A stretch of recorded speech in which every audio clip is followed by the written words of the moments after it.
you tell us a little bit about Kunti, Gandhari, and Draupadi? Who were they and what did they do? Go ahead. Wait, நீங்க அந்த क्वेश्चनக்கு நீங்க தான answer பண்ணல. அப்படியே answer பண்ணுங்க. நீங்களே கண்டினியூ பண்ணுங்க. Then I'll pick. We'll go from the beginning. So Kunti is the mother. Okay, that's how they define her, the mother of the kingdom. So Kunti, do you want me to speak in English the whole time? No. So that was the question that I had. No, anything is fine. Kunti, the mother of the 5 Pandavas and mother of Karnan as well, right? How do I feel about her? Definitely would mean that she was the strongest figure, the strongest queen of the Mahabharata. She lost her husband at a very young age and was a single mother all her life. And she raised 5 good men for this world, for India, okay? And Parikshit Maharaja, this yuga came about from them, okay? So when we say this yuga, which is, the Kali Yuga came from Parikshit Maharaja, who is the grandson of Arjuna, okay? So when we say that it just defines how great of a queen she was, who as a single mother raised 5 great kings. So the takeaway from her life would be how to raise the best kids, I would say, would be to follow her path.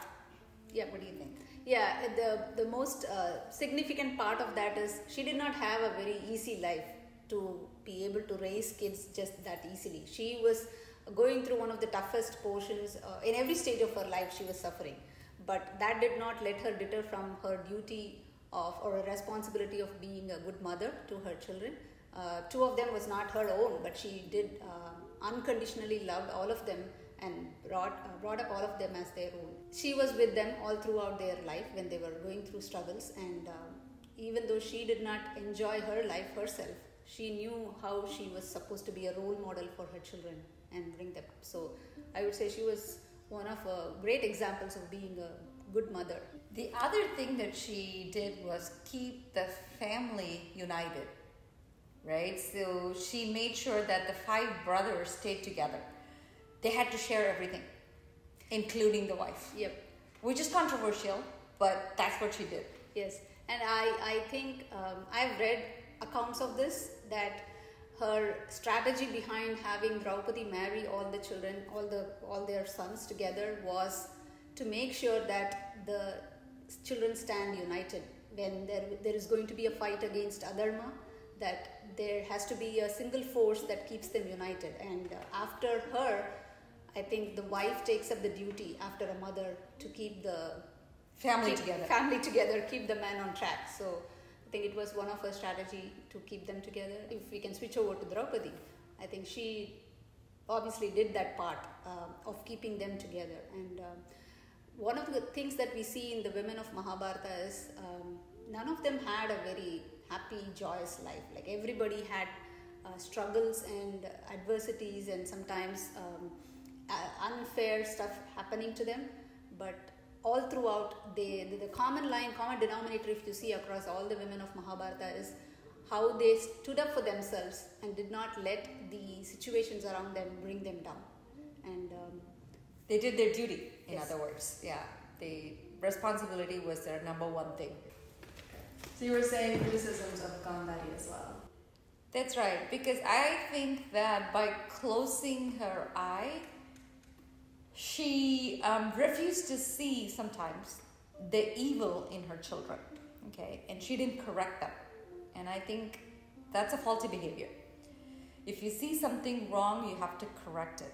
But in your opinion, it's a little bit different. So you go ahead with your opinion. So my opinion is, there is a saying in Tamil, Paatharam arindu bichai. So you have to raise your voice. You have to know where to raise your voice and where to know your place and just step away. I feel like Gandhari knew that she was forced into that marriage, unlike other women of that era where they were allowed to have Swayamvaram and be able to choose her groom. And this was her way of kind of protesting that silently, doing a silent passive-aggressive protest that if you do this to me, I'm not going to be by your side watching you do all the bad stuff. I will tie my eyes and I will not be by your side. And that's her way of saying that without saying that. If she had not done that, I think she would have been forced to openly accept what her husband was doing. So it's kind of a cunning, intelligent way of being there but not being there actually. This is my personality again. I pick my battle. I try to pick my battles. If I know my voice is not going to be heard, I would rather stay quiet than try to fight it out. I'm not the one person who's going to change the whole world. That's what I feel. Okay. Are you a little different in that? I would say I'm a little bit different in that. Because even if I can change one person, I'm going to still stand up for whatever I think is the right thing, and I'm going to voice it out. And that's just my personality. You know, everybody is different. Okay, so I've heard like Gandhari, it was like a sympathetic kind of thought process of her tying her eyes, right? Like, I'm gonna do because my husband doesn't have his eyes, so I'm not gonna have my eyes either. Is that true? I think that's what actually happened, that she wanted to make it equal, but then I understand the perspective of her saying that I'm not going to support you. And to support you or to not to support you, I need to stay blind to what is happening.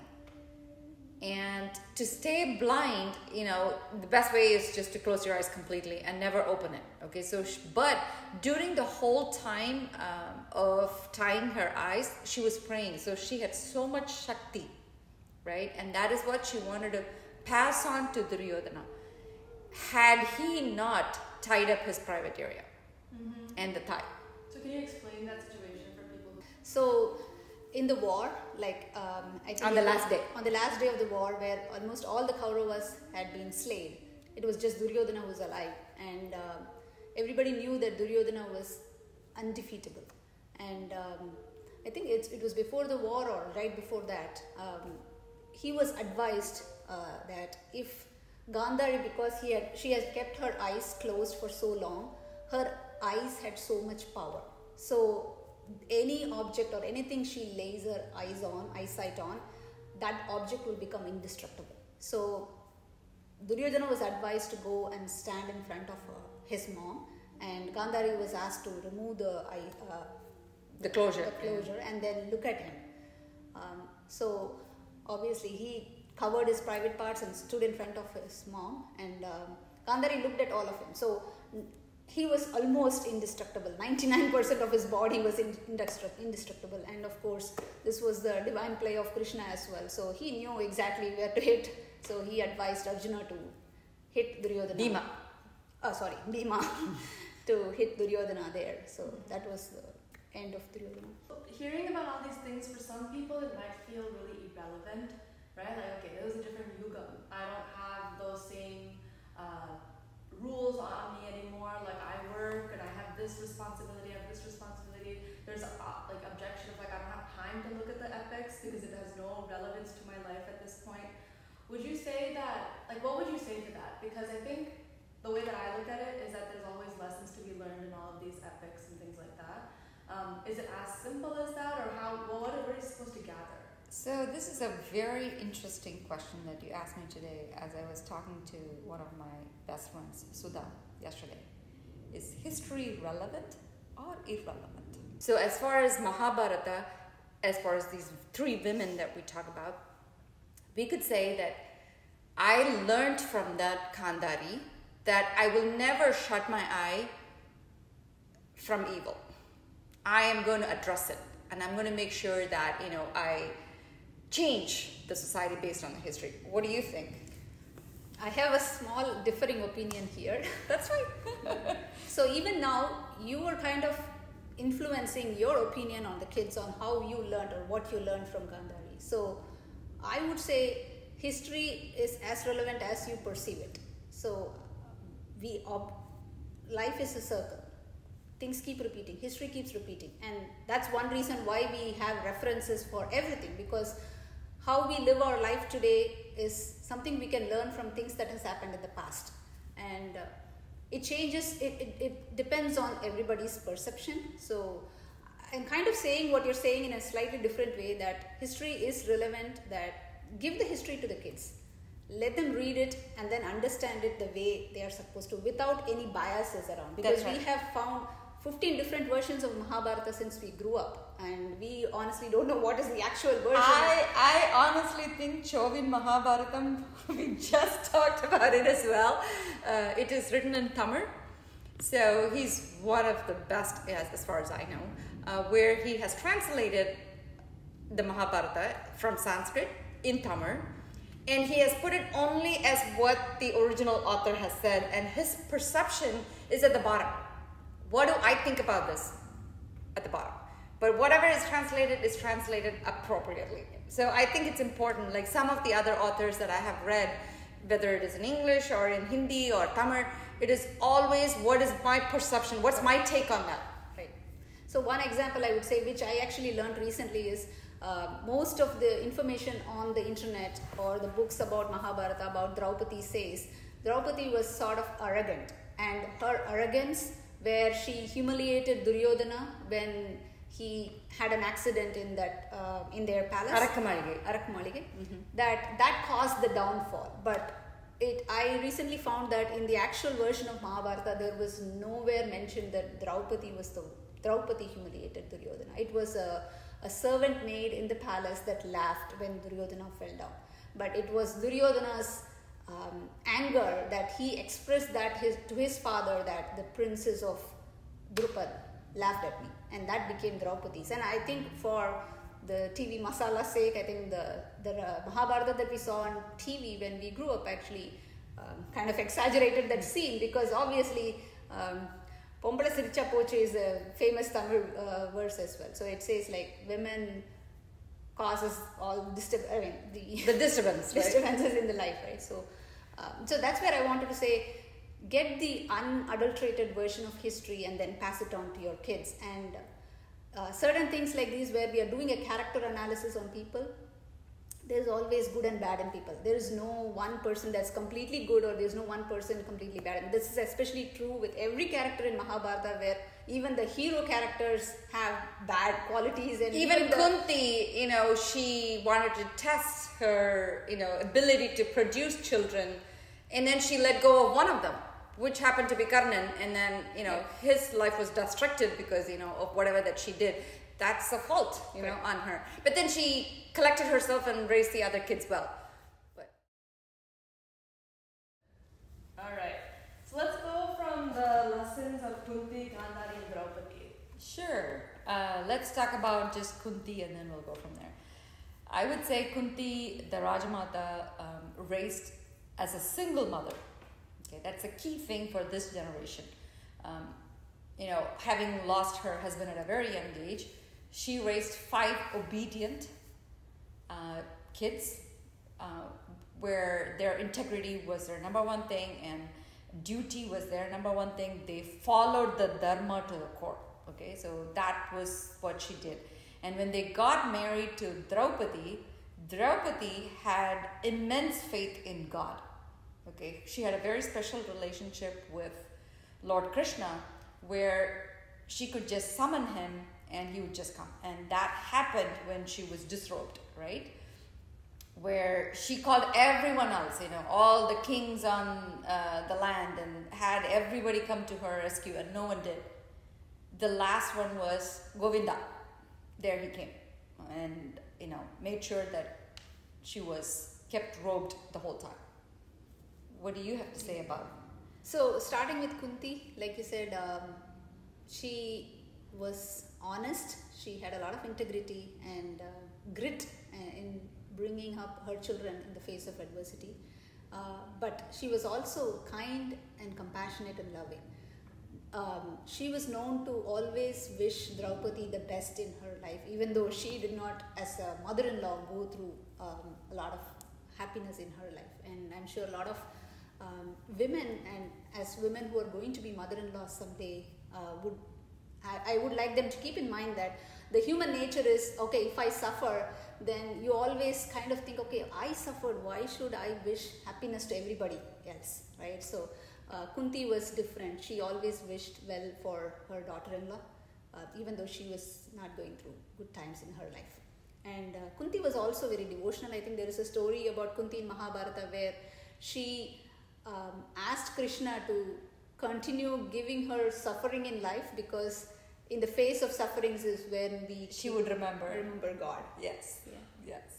And that's especially true in today's life, because as the world is marching into the deep Kali Yuga. I think there's more and more suffering, and I think a lot of people are resorting to spirituality these days to get out of this. What do you think about that? I would say yes. Janani, you obviously wanted me to talk about the transition from the previous yuga to this yuga. Happened with Arjuna's grandson. Okay, and when the yuga changed, we always talk about what did we ask for, what did we learn from the previous era. So the things that we learned were women have to be respected. Okay, what caused the war? It was the gambling. It was the intoxication. It was the disrobing of Draupadi. Okay, so Kali came about asking or saying that these were the things that is going to cause disruption or destruction in the world. So Kali is described as a cow which has all these legs, and these legs stand for all these bad things. Yep. And so when we say it's Kali Yuga, it's actually all the bad things that's combined, and we make it as a cow, but a figurative speech of a personification of a cow, but it is not actually a cow. It is just saying that these are the bad things that that people should get away from, and respecting women comes as the number one thing. And if somebody doesn't respect you, you ask for it and you stand up for yourself and say, hey, I am a person who needs to be respected. And this is what happened in the previous era. We are not going to make the same mistake, and that's where the history plays an important role. Learning as a lesson that, hey, I need to be respected. My personal opinion is there is difference between men and women, both physically, emotionally, the way they could handle stuff. So calling them as exactly equal is stupidity. You should be ready to embrace the differences, but at the same time, as a person, stand up for yourself. Don't let others take advantage of you just because you're a woman, just because you're supposed to be in these gender roles. But at the same time, women have amazing power in a different way than what men have today, right? And so be ready to acknowledge that, embrace that, and make use of that. You said that we have to embrace the differences, and the women and men have to be treated equal. I totally get it. But that's where the spirituality comes into play. I would say that every human being on this earth is a female. There's only one Purushan, okay, which is the Parabrahma, right? And as long as we understand that all souls are equal, then we would treat everybody equal. That is where I think I would bring about both Advaitam and Vishishtadvaitam. And thanks to everyone who has taught me, Swami, Sarvapriyananda, I know, Dishyan Sridhar Swamin, and Velapudi Swamin. And I think without them, I would not have learned any spirituality whatsoever. Okay, and I started following their path, possibly I'm going to say around 2004-05 is when I started following, and I think that's been a long journey, but it's been worth the journey. Let me take a little bit of step back to kind of give my background around how I got into spirituality. I am a pretty novice in that. I am into this only for the last 2 years, but my life has tremendously changed because of this in the last 2 years. And until then, I did not have faith in God. I did not believe there was God. There was somebody called God. And I have tried everything in this world that points you towards peace and happiness, because everybody wants peace and happiness and to be happy. I've tried meditation, I've tried courses, I've tried numerous studies. But what I found out through years of trial and error is spirituality and understanding that there is something bigger than this just person here. And understanding that reality and truth about who we are and why are we here is the ultimate answer. I mean, none of the other answers could satisfy you until you get to that point. Yeah, you could keep a lifelong effort of meditation practices, mindfulness, yoga, everything, but until you get to that final key, you keep opening doors, but you will never see the light of it. And that's where my, through grace of God, I got that answer that spirituality is the end of it. And I'm not talking about religion here, I'm not talking about even a personal God here. It's just understanding why we are here and how we are in relation to this world around us and why everything is happening around us. Just that understanding will give you the peace that you're looking for. That we are nobody. We are just a minuscule in front of the universe, right? And just keep that in mind, that you are literally no one. Yeah. You know, like the universe is much bigger. The expanse is so much bigger. Even without the Paramapurushan, you know, we would just say still, if you want to just take, you know, as an atheist perspective, like we are nothing in front of the universe itself. Yep. So having that humility will definitely help. Yep. Yeah, maybe this body is nothing, right? Like this particular conversation is maybe not necessarily like the most impactful, but it does impact like our soul's journey, right? Right. Like in the fact that although maybe like we are small in the grand scheme of like if we look at the Manvantara or we look at the grand time scale and like the pralayam that we're about to go in, well, not even about to go into, but we will be there eventually. Of course we're small, but our soul still has to go on a path, right? And like whatever positive, and you know, action and inaction, I don't want to put positive and negative terms on that right now, but you know, action and inaction that we cause affects our soul, which then affects other people, which then affects their souls, and then there's a journey that happens, right? So there's still an effort that needs to be made today. Even if we are nothing, you can't necessarily be complacent. Absolutely not. Absolutely not. That meaning of saying that I'm minuscule just gives you a humility. That's about it. That doesn't, you know, say anything about your action or inaction. You still have to do your duty. Even if you are the tiniest particle, it's the combination that makes the collective mind, right? It's like the butterfly effect, right? Somewhere a butterfly is beating its wings at the end of a coast, and that causes waves and rainfall on the other side of the world. Everything that we do today, everything that happens around us, life, it's not just because of one person, right? Even us talking here couldn't have been possible without first this house being built by some builder here. Exactly. As Bhagavatam says, each action needs 7 people. So from that point of thing, you can realize that you are not just the only doer here, and there's a lot going on around you, and you are part of it. You have an influence of it. So be good, do good, make a good effect on the things that's going around you. But at the same time, my takeaway or my go-to lesson these days is just flow with the flow of life. Embrace life and accept as it is, because it's not just you who's running it. There's life running around you, and you are just in the middle of it, being a part of it. So just go with the flow. And once you stop resisting life, then you'll flee. It's like how you're trying to fight the wave in the water. When you're trying to swim upstream, it's going to be as much as hard. But when you start flowing in the flow of the river, then you barely have to swim. You will just glide in the river. So that's how you can take life. Spirituality and life is not two different things. Life is life. And how you make your life spiritual, how you make your life peaceful is up to you. Just like work-life balance these days, they say there's no work-life balance. You got to live your life, and work is a part of it. Don't see work as work. So my thought is, once you know the answer to that ultimate truth, then once you figure out why are you here and what's your destiny or what's your purpose in life, then everything that goes on in your life becomes a step towards that. Then there is no non-spiritual life, spiritual life, work life, normal life. There's nothing, no differentiation like that. Everything that you do, including your work, including the fight that you have to put up with somebody during the day because of some argument or something like that, everything becomes a step towards that one single goal.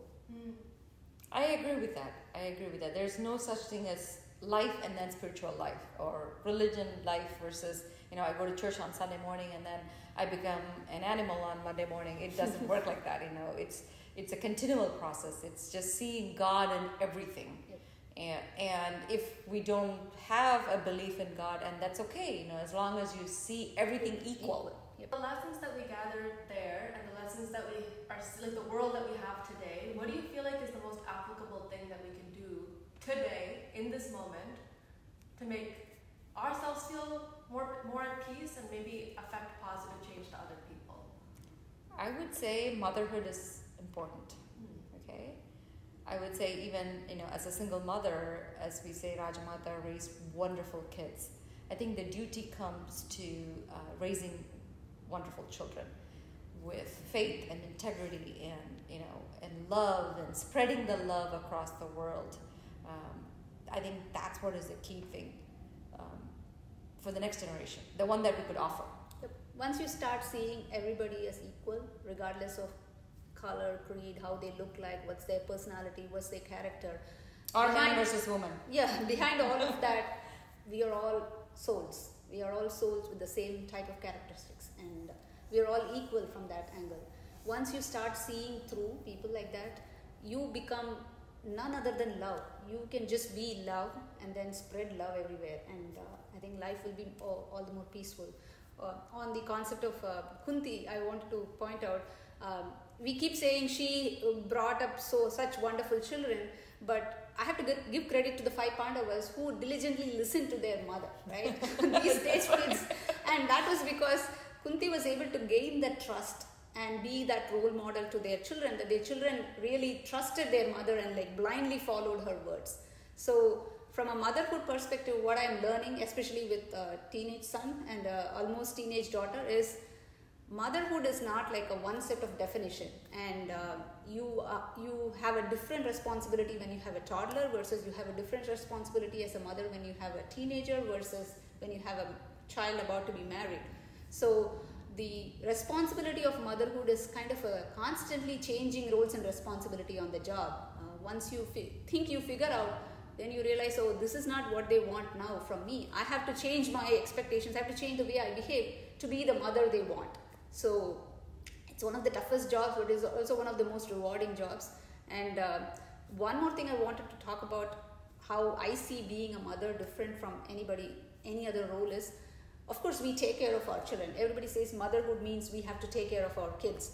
We take care of our parents. We take care of our siblings sometimes when they are dependent on us and they are staying with us.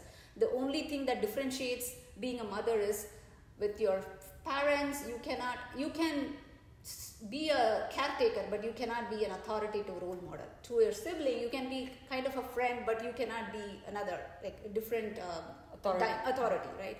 But to your children, you get to be everything. You can be a friend, you can also be an authoritative figure who guides them.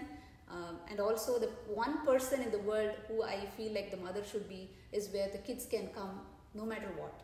Unconditional acceptance. If as a mother we could do that to our children, I think that I would call us a successful mother. I'm going to say that almost all of the mothers in this world, are good mothers.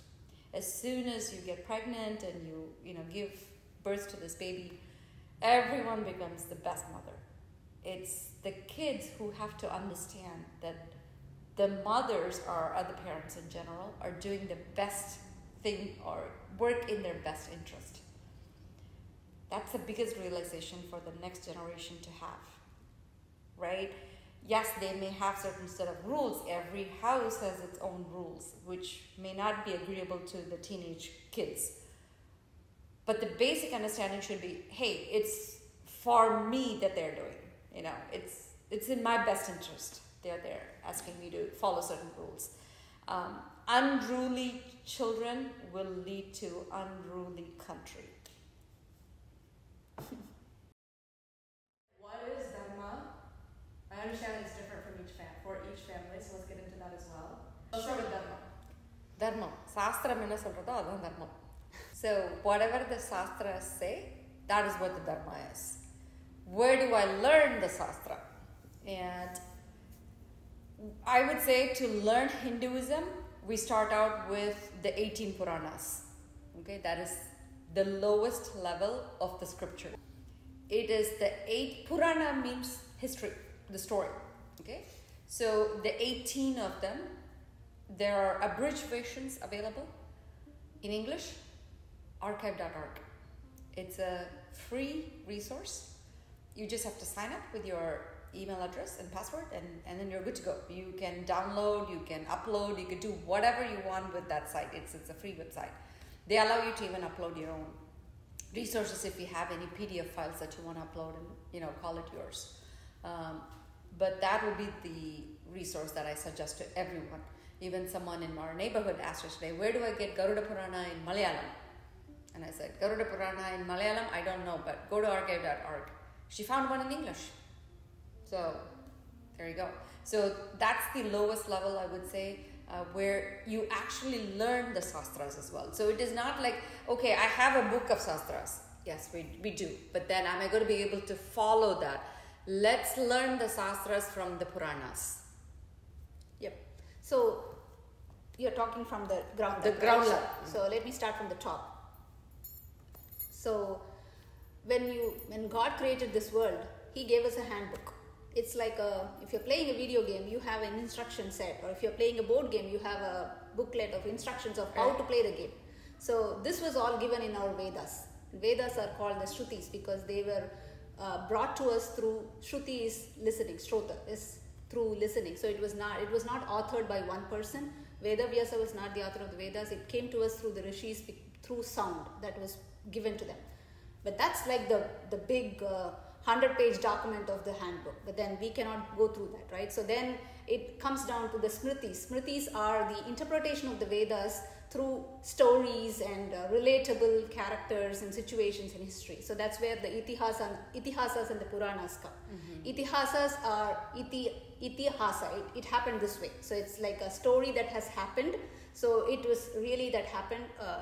Ramayana and Mahabharata are the two great itihasas, right? Mm-hmm. So they kind of imbibe the teachings of the Vedas in the form of day-to-day relatable examples. So you're not looking at a source code, but you're actually looking at a refined business document where you can understand what the business requirements are. And then Puranas are another version of the Vedas given in moral stories. That's where you're saying start from the Puranas because that's the lowest easily understandable level of how your Vedas and the Shastras can be interpreted. Because there are abridged versions, and you could just go from the ground up and then build it to the epic, which are the two, the Mahabharata and the Ramayana. And I would suggest that for those two, there are authentic sources available, again in archive.org. Mm-hmm. And then above that would sit Bhagavad Gita. Yep. So Bhagavad Gita is... it's kind of a mix of both where you have relatable examples, but it's not like a story of a person. It's not like a life story of a person where you can learn, but these are pure teachings that came from God Himself. So it's more authentic and more like straightforward from the source of the horse or horse's mouth. Mm-hmm. But Bhagavad Gita has answer to everything in life. And Bhagavad Gita is not a text which prompts people to fight the war. It's not like inciting violence as some people have. There is a controversy in Bhagavad Gita. But it has so many lessons that you can relate and apply to day-to-day life. And you can start from there when you want to know where to follow the Dharma. Exactly. So the question was, where do I learn what my Dharma is? Yeah. As per each family, as you said, based on where you were born and what part of the world are you in, the Dharma might be different. Right. But the Dharma itself just means do your duty. Yes. Yeah. So that kind of answers the contradictions that we have today as to certain Shastras and Dharmas in the Shastras don't apply to today's life. How do I reconcile with that? Once you start seeing everything as my duty and I have to do it to my fullest conscience and my fullest effort, doesn't matter what you do it with full heart, you do it with good intention, you do it that it doesn't cause harm to others, and that's enough at least to start with. And yes, your Appa just now said, Janani, desire is a root cause of not following the Dharma or the Shastra. Mm-hmm. Okay. So after the Bhagavad Gita, you read the Upanishads. Upanishads, yeah. There are over 200 of them, and of them, 108 is considered to be the ones that are available in India, and of that, 10 of them are the most important. Okay, Mukhya Upanishads, primary Upanishads. Okay, and you could just go in any order as far as, Upanishads just mean that it's Vedanta, which is Vedatin Andam, which means end of what the Vedas say. So the first part of the Veda actually says the rituals of what the mankind should do, and the second part is learning the Brahma. Yep. So I like to relate this to sort of a video game or the Jumanji movie, if somebody has seen this, right? When you get into the game, you need to know how to play the game. You need to know the steps, you need to know how to gain points, how to defeat your enemies, how to go up the levels. So that's the ritual. That's the ritualistic part, where it gives you everything that you want in this life. But then you also need to know how to exit the game and come out. And that's where the Anta part or the last part of Vedas, the Upanishads show, okay, so what? So what, I'm playing all this. Where am I heading to? What's my final destination? How do I get out of this game? That's given in the Upanishad. So that's kind of my key to the kingdom, the final answer. Right. And there are a lot of YouTube videos available to learn Upanishads, but that's a long way, far away from where, you learn Puranas. I would suggest everyone, you start with the Puranas, know what they say, know what your dharma is, and then learn to incorporate that in your life. It's just not about reading, it's about the number one thing I tell everyone. Learn to incorporate that in your life. Which is just, doing your duty without, a selfless feeling, and love everyone, and that's where it comes to. Yeah. And then go up the ladder. And finally, it's Brahma Sutra. Closing thoughts. One thing I wanted to say is, I know there are a lot of people in this world interested in some of these things, but they are probably figuring out where to go, what to do. My only advice is, never stop asking why or what next. And I'm sure we have seen kids asking that when they're very young, like, why? This is why it happened. Why? Again, why? That's how it got me to where I am today. Don't stop until you are satisfied with the answer, and the answers will come to you. Keep seeking, and once you start seeking, you will start manifesting the answers. Motherhood is special. It's unique. And it's wonderful. The world goes on just because, we have moms, and the generation goes on. And I would suggest, every woman who's listening to this, to have an open mind to become a mother one day with a good partner. That's important. That's important. Yes. But have faith in yourself and keep doing your duty. Things will fall in place. Okay. That's a good place to end. Thank you. Woo! Okay. Good Okay. job. How about